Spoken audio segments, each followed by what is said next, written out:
2025 সরকারি চাকরি recruitment. Number 1, BSF head constable, আরও বা আরএম। আরও কথার অর্থ হচ্ছে রেডিও অপারেটর, আর আরএম হলো রেডিও মেকানিক্স। কোয়ালিফিকেশন লাগবে এই জবের জন্য।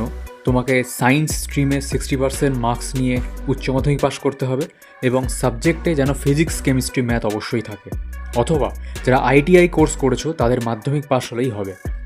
এজ ক্রাইটেরিয়া হলো জেনারেলদের জন্য 18 থেকে 25 বছর, ওবিসিদের 18 থেকে 28 বছর, এবং এসসি বা এসটিদের 18 থেকে 30 বছর।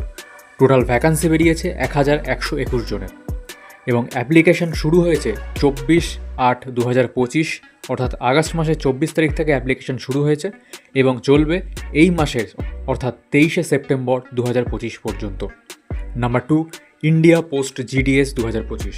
পোস্ট রয়েছে পোস্টমাস্টার, অ্যাসিস্ট্যান্ট পোস্টমাস্টার, গ্রামীণ ডাক সেবক বা জিডিএস। কোয়ালিফিকেশান লাগবে, তোমাদেরকে মাধ্যমিক পাস করলেই হবে। এখানে তোমার কোনো রকম পরীক্ষা দিতে হবে না, শুধু মাধ্যমিকের রেজাল্ট দেখেই সিলেকশন হবে। এজ ক্রাইটেরিয়া হলো জেনারেলদের 18 থেকে 40 বছর, ওবিসিদের 18 থেকে 43 বছর, এবং এসটি এসসিদের 18 থেকে 45 বছর।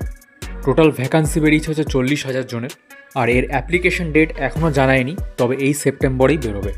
নাম্বার 3, গ্রামীণ ব্যাংক ভ্যাকান্সি 2025।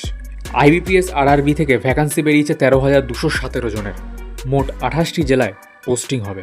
এখানে কোয়ালিফিকেশন লাগবে গ্র্যাজুয়েশন পাস হতে হবে, সাথে বেঙ্গলি অথবা নেপালি, এই দুটোর মধ্যে যে কোনো একটি ভাষা ভালো করে বলতে এবং পড়তে জানতে হবে। এজ ক্রাইটেরিয়া হলো ক্লার্কদের জন্য 18 থেকে 28 বছর, সিনিয়র ম্যানেজার পোস্টের জন্য 21 থেকে 40 বছর, ম্যানেজার পোস্টের জন্য 21 থেকে 32 বছর, এবং অ্যাসিস্ট্যান্ট ম্যানেজারের জন্য 18 থেকে 30 বছর। এখানে এক্সাম হবে 3টি প্যাটার্নে। প্রথম হচ্ছে প্রিলিমিনারি এক্সাম, তারপরে মেইনস, তারপরে ইন্টারভিউ। এক্সাম হবে এই 2025-এর নভেম্বর মাসে, এবং অ্যাপ্লিকেশন শুরু হয়েছে 1/9/2025 থেকে এবং চলবে 21/9/2025 পর্যন্ত। আর এখানে ফর্ম ফিল আপ করতে ফিজ লাগবে। এসসি বা এসটিদের হচ্ছে 175 টাকা এবং জেনারেলদের 850 টাকা।